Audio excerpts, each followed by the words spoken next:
Merci de nous rester fidèles. Mesdames et messieurs, bonsoir et bienvenue dans cette édition. Les Maliens sont sortis en masse pour apporter leur soutien à la transition au boulevard de l'Indépendance face aux sanctions de la CEDEAO et de l'UEMOA. Le président a exprimé ses remerciements et sa reconnaissance au peuple malien après la sortie massive du 14 janvier. À Mopti et Sikasso, les Maliens ont également exprimé leur soutien à la transition.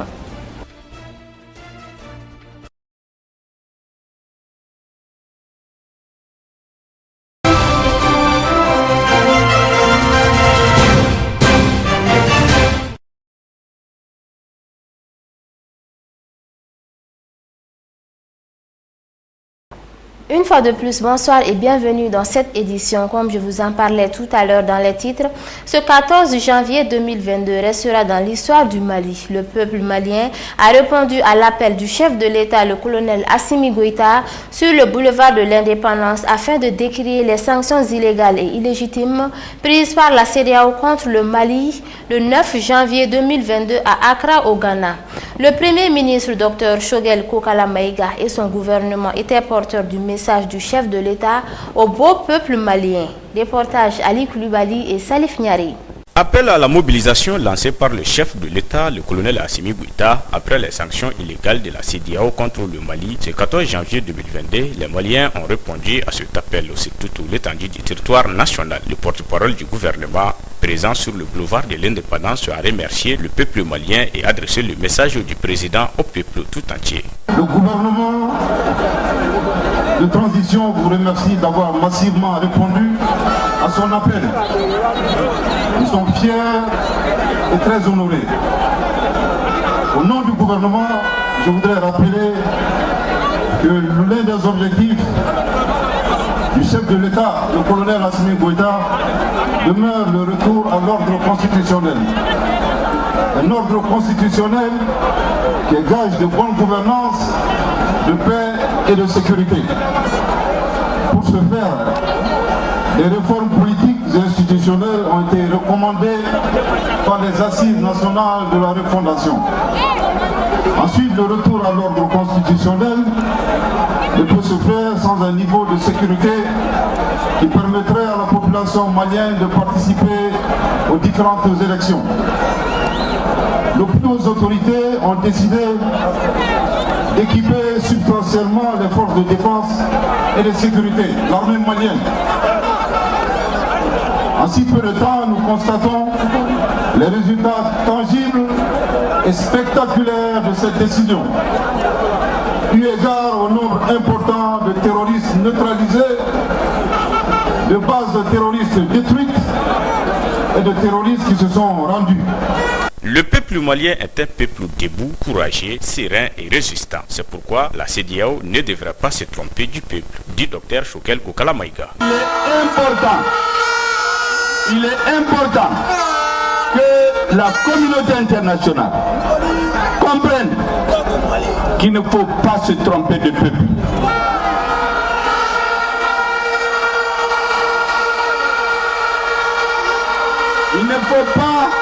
Il ne faut pas se tromper d'interlocuteur. Il ne faut pas se tromper d'époque. Il y a des choses qui ne peuvent pas passer en République du Mali. Dr Choguel Kokala Maïga a non seulement salué tout le peuple africain, mais particulièrement ceux de la Guinée-Conakry, de l'Algérie et de la Mauritanie pour leur soutien indéfectible à ses frères maliens. Je voudrais saluer de façon particulière nos frères de Guinée, la Guinée.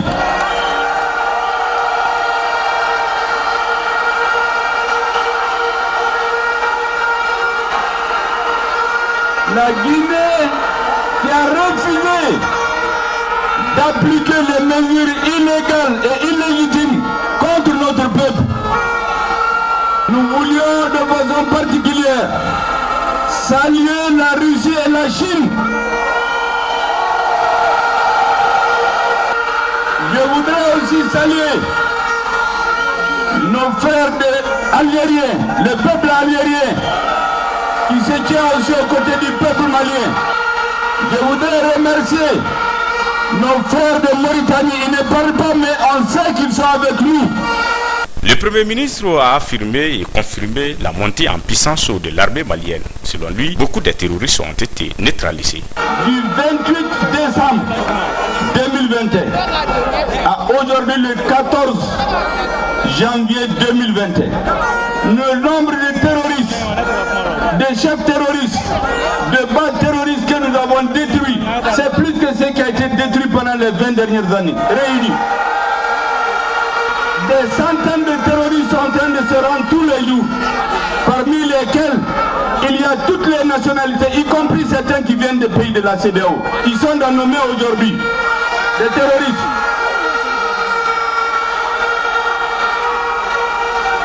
Ça veut dire que ceux qu'on a pris qui ont des armes, ils ont des cellules dormantes dans chacun de ces pays-là. Donc la CEDEAO ne se trompe pas pour déstabiliser l'État malien. Il est important aujourd'hui qu'on constater nos différends pour rehausser l'image de notre pays. Toujours sur le boulevard de l'Indépendance, le Comité national de la transition CNT et le shérif de Nioro, Boué Aïdara, ont tous appelé les Maliens à la résistance et au soutien sans condition à la transition pour un Mali indépendant et refondé. Toujours Ali Koulibaly et Salif Niari. Les Maliens se sont mobilisés hier 14 janvier 2022 comme un seul homme à Bamako, dans les capitales régionales, les cercles dans les communes. L'objectif était de dire non à la CEDEAO et de l'UEMOA. Cette mobilisation était un signe de confiance du peuple malien envers ses gouvernants. Selon certains membres du CNT, la victoire est proche. Il reste qu'on est au dernier virage. La France est en train de nous opposer. Elle cherche à opposer certains parmi nous. Mais ça a déjà échoué. Elle cherche à opposer certains chefs d'État de la CEDEAO. Elle a installé, mais ça a déjà échoué. Ça ne marchera pas. Ça ne marchera jamais. Parce que simplement aujourd'hui, nous avons s'il y a un traducteur, mes frères réclament de la traduction. J'espère que quelqu'un va traduire après moi. J'aimerais bien, mais je n'ai pas encore appris. Je suis à l'apprentissage d'abord. Bien, chère population, chers frères, je dis encore une fois, aujourd'hui nous avons ce qu'on n'a pas eu depuis Modibo Keïta. Un président souverain. Un président qui a de la dignité, un président qui se confie à son peuple et à sa population, un président digne d'être président du Mali, un président courageux et qui incarne la souveraineté malienne. Ce peuple a l'espoir glorieuse et certains l'objectif du pays avec la complicité de la France et cette force de résonance au gouvernement à genoux. Mais Dieu est au contrôle. Dieu a semé avec Assimi Goïta, avec le CNSP, avec tous les acteurs, avec surtout le peuple malien, leur a semé. Un appel a été lancé à l'endroit du peuple américain, y compris les autorités américaines, de se défaire à la politique meurtrière de la France. Je lance un appel aux États-Unis d'Amérique. Je lance un appel au peuple américain. C'est digne peuple que les Maliens respectent et continuent d'aimer et de respecter. C'est digne peuple contre lequel on n'a rien fait. Il n'y a aucun sentiment anti-américain chez nous. Alors j'appelle ce peuple brave africain, ce peuple brave américain et les autorités américaines de ne plus devenir la caisse de résonance de la France. De la France qui est en train de nous détruire. J'appelle les autorités américaines de se libérer elles aussi de la politique française. Parce que la France ne peut rien garantir au Mali, elle ne peut rien garantir en Afrique. Les Américains, venez-nous au Mali, nous allons travailler la main dans la main. Une plaidoirie de création du franc malien était aussi clamée et le retrait de l'armée française au Mali.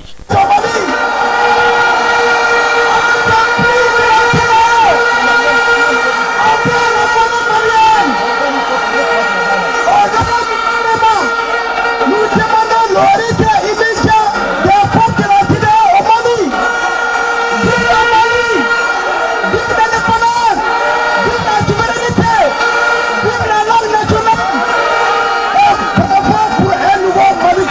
Suite à cette sanction irréfléchie de la CEDEAO infligée au peuple malien, le shérif de Nioro affirme son soutien aux autorités actuelles.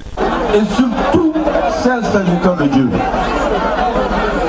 la communauté économique des États de l'Afrique de l'Ouest, avec ses décisions injustes contre notre pays, est complice d'un crime majeur comploté contre notre pays. Dans l'intention de le détruire, avec ses décisions, elle travaille par la procuration afin d'exécuter des plans d'agression montés par certaines forces étrangères. C'est ainsi que nous avons lancé un appel au peuple malien à l'intérieur de notre chère patrie ou ailleurs et à tous les citoyens patriotes pour se soulever comme un seul homme et sortir ce vendredi dans toutes les villes, villages et zones rurales. À savoir que toutes les couches du Mali sont sur pied d'œuvre pour sauver la patrie mère contre ses ennemis. Après la mobilisation historique du 14 janvier 2022 contre les sanctions imposées au Mali par la CEDEAO et l'UEMOA, le chef de l'État, le colonel Assimi Goïta, a adressé un message de remerciement et de reconnaissance au peuple malien. Peuple qui est sorti en masse pour soutenir les autorités de la transition face à ces organisations d'Afrique de l'Ouest. D'abord, je tiens à remercier le peuple malien qui a sorti massivement. Et cette mobilisation prouve à suffisance que les autorités maliennes parlent au nom du peuple malien. Et cela devient une confirmation à travers cette grande mobilisation. Aussi, demander toujours à la population malienne de rester mobilisée. Les combats que nous menons, les combats pour le changement, demandent de l'adhésion et de l'accompagnement du peuple malien. Nous n'avons pas d'autres intérêts, nous n'avons pas d'autres agendas. Le seul agenda que nous avons, ça c'est le changement, l'épanouissement, le bonheur du peuple malien. Et cela ne peut pas se faire sans difficulté, mais il s'agira surtout que nous-mêmes nous soyons conscients, que nous soyons conscients de ce que nous voulons défendre, les intérêts supérieurs de la nation. Et cela va forcément créer un certain nombre de problèmes. Ça sera la guerre des intérêts. Mais le plus important, c'est l'intérêt supérieur de la nation malienne. Et cela dit aussi, nous restons ouverts au dialogue. Et nous allons continuer à discuter, mais tout en préservant les intérêts du peuple malien. Donc, encore une fois de plus, de saluer tout le peuple malien, du nord, du sud, de l'est à l'ouest, de l'intérieur comme de la diaspora, vraiment de leur mobilisation inédite. Vraiment, on ne peut que les remercier encore de soutenir les autorités de la transition. On en a besoin. Vous avez un message fort aujourd'hui pour nos partenaires de la CEDEAO et de l'UEMOA à travers cette mobilisation populaire. Ce sera lequel? Le seul message que j'ai pour la CEDEAO et l'UEMOA, c'est un message de compréhension du contexte malien. Aujourd'hui, nous sommes là parce que jusqu'à présent, un certain nombre de mots n'ont pas été traités.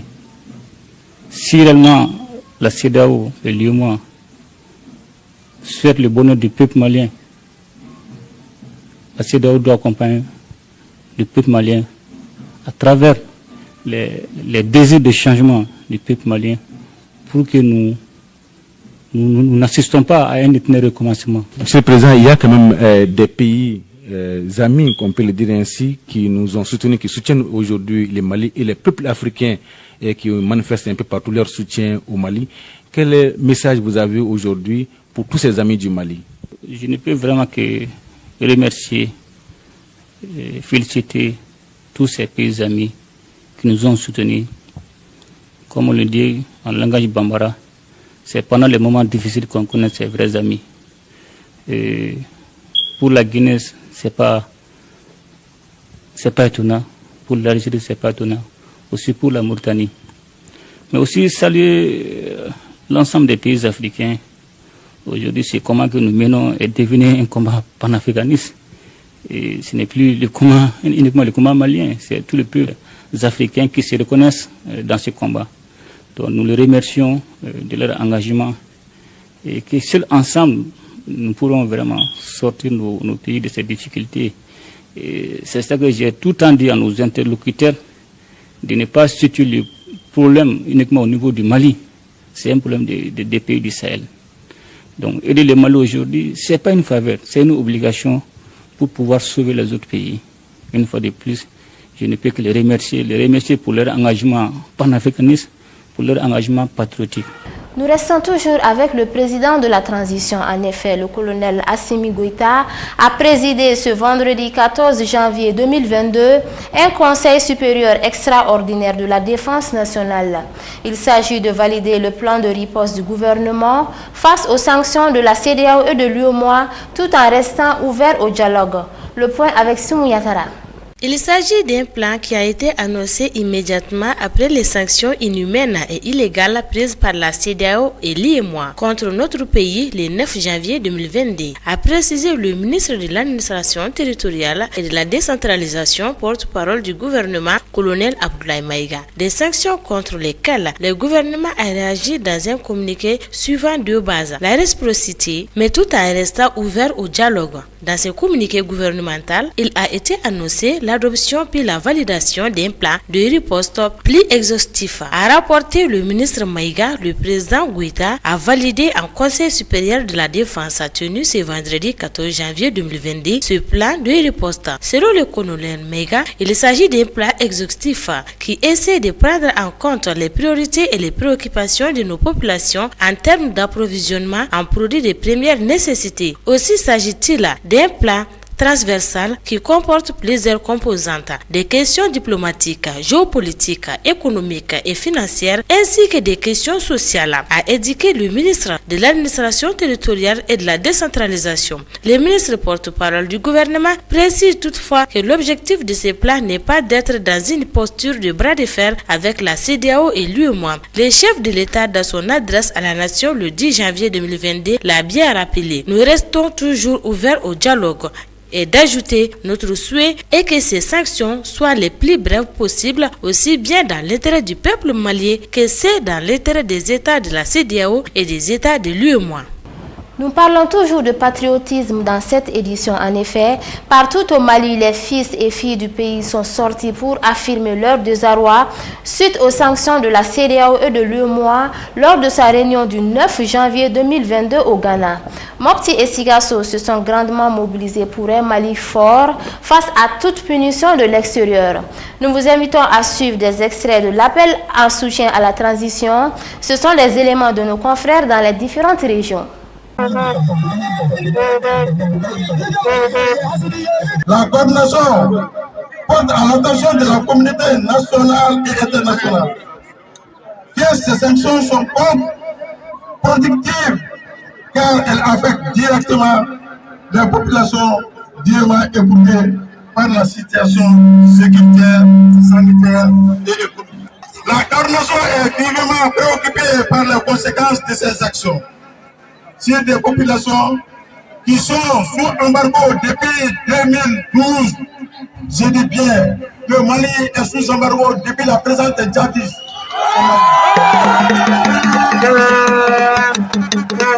Et en présence de ces forces étrangères, MINUSMA, Barkhane, G5 Sahel et Takuba, qui n'ont ni accès aux services sociaux de base, santé, éducation, aux denrées des premières nécessités et en passe. Rappelons que le Mali est un membre fondateur de la CEDEAO et de l'UEMOA. À cet égard, il doit bénéficier de tout l'accompagnement des pays membres et des institutions communautaires, surtout à cette période de grands défis que traverse notre cher Mali. À cet égard, la coordination invite Son Excellence, Monsieur le Président de la Transition, chef suprême de la nation, à poursuivre par tous les moyens diplomatiques de dialogue direct et ouvert avec la classe politique malienne, avec tous les partenaires et amis du Mali, autour d'un chronogramme afin d'arriver à une issue heureuse de la crise dans le cadre d'une compréhension mutuelle. La compréhension invite la CEDEAO à plus de compréhension dans le dialogue avec les autorités de la transition et le peuple malien pour arriver à un consensus autour d'un point de discorde.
Francis saya kada no balo ebi o ka bo anga vira anga yereka anta ya yerebi o ka antoi am balo ba mo anga pembe ba holo